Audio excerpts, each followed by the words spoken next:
महान वेदव्यास के जन्म की कथा। एक समय की बात है।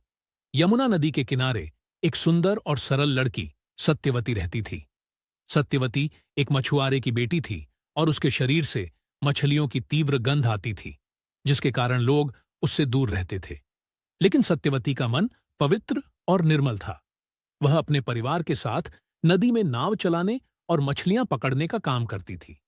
एक दिन महान तपस्वी महर्षि पराशर यमुना नदी के तट पर पहुंचे। उन्होंने सत्यवती को देखा और उसकी सुंदरता और सरलता से प्रभावित हो गए। महर्षि पराशर को सत्यवती के मन की पवित्रता और उसकी निश्चलता ने मोहित कर लिया और उन्होंने सत्यवती से विवाह करने की इच्छा व्यक्त की।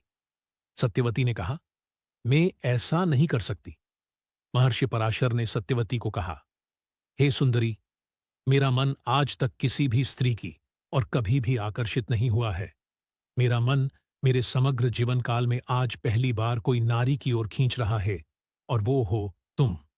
तुम्हें पाने की मेरे मन में जो तीव्र इच्छा उत्पन्न हुई है, उसे पूरी किए बिना अगर मैं यहां से चला गया तो कोई भी साधना में मेरा मन नहीं लगेगा।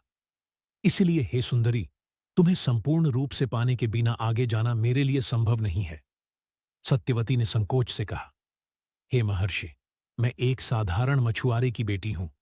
मेरे शरीर से मछलियों की गंध आती है, जो आपके लिए अस्वीकार्य हो सकती है। महर्षि पराशर ने सत्यवती की बात सुनकर मुस्कुराते हुए कहा, तुम्हारी यह गंध अब तुम्हारे लिए बाधा नहीं बनेगी।